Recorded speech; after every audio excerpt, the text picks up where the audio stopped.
Invoice आखिर होता क्या है? ई इनवॉइस गवर्नमेंट द्वारा लाया गया वो सिस्टम है जिसमें इनवॉइस को गवर्नमेंट पोर्टल पर इलेक्ट्रॉनिकली अपलोड करना और ऑथेंटिकेट करना होता है, और उसके लिए गवर्नमेंट पोर्टल से आपको एक यूनिक इनवॉइस रेफरेंस नंबर यानी कि IRN नंबर मिलता है, और साथ में एक QR कोड भी जनरेट होता है जिसमें आपके इनवॉइस की सारी डिटेल्स होंगी।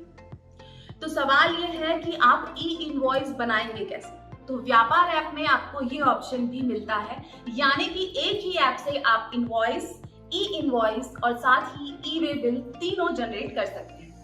आइए देखते हैं कैसे। तो इसके लिए सबसे पहले व्यापार बिलिंग सॉफ्टवेयर ओपन करेंगे।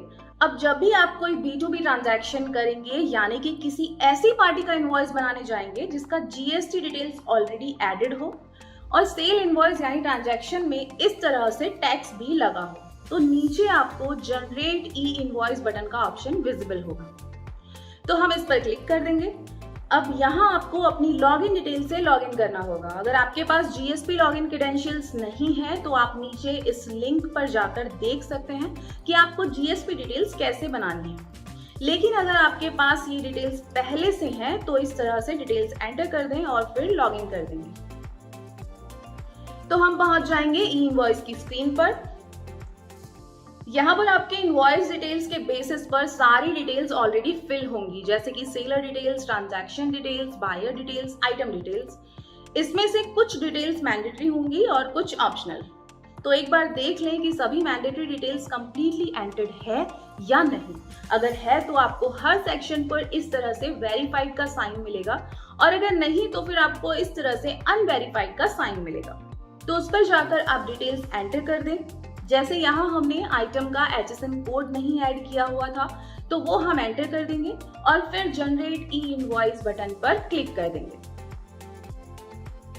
यहाँ पर ध्यान दें कि कुछ सिचुएशंस में आपको एरर शो हो सकता है while saving this E invoice, जैसे कि जो इनवॉइस नंबर का आप अभी ई इनवॉइस जनरेट कर रहे हैं उस पर ऑलरेडी ई इनवॉइस जनरेट किया गया हो, या आपने मैंडेटरी डिटेल्स फिल नहीं की हो, या गलत डिटेल्स एंटर की हो, या फिर आप सेल अदर स्टेट में कर रहे हैं लेकिन आपने IGST नहीं GST लगाया हो। तो ई इनवॉइस बनाते समय इस बात का खास ध्यान रखें कि आपने सभी डिटेल्स सही एंटर की हुई हैं, क्योंकि अगर आपने गलत ई इनवॉइस जनरेट किया और सबमिट किया तो गवर्नमेंट के अकॉर्डिंग आपको 25,000 रुपए अगेंस्ट दैट इनवॉइस पेनल्टी पे करना पड़ सकता है।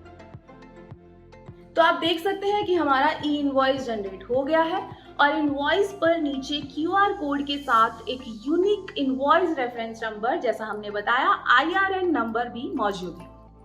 लेकिन अगर आपने गलती से गलत इनवॉइस बना दिया है तो उस केस में आपको 24 घंटे का एक टाइम लिमिट मिलता है, यानी कि अगले 24 आवर्स में आप ये इनवॉइस कैंसिल कर सकते हैं।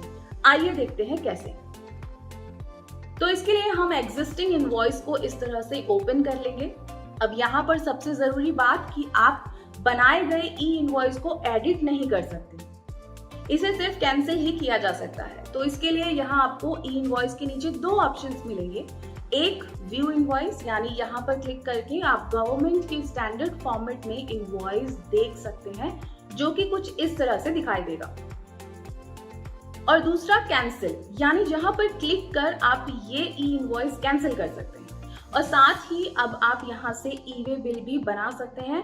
कैसे, उसके लिए आप नीचे डिस्क्रिप्शन में दिए गए लिंक पर जाकर पूरा वीडियो देख सकते हैं। तो ये था जनरेट ई इनवॉइस इन व्यापार। तो क्या सोच रहे हैं, जल्दी से लैपटॉप ओपन कीजिए और जनरेट कीजिए ई इनवॉइस चुटकियों में। इस वीडियो में इतना ही।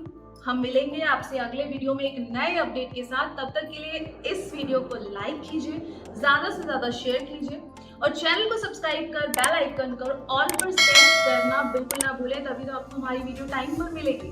Thank you so much for watching this video. Happy व्यापारी।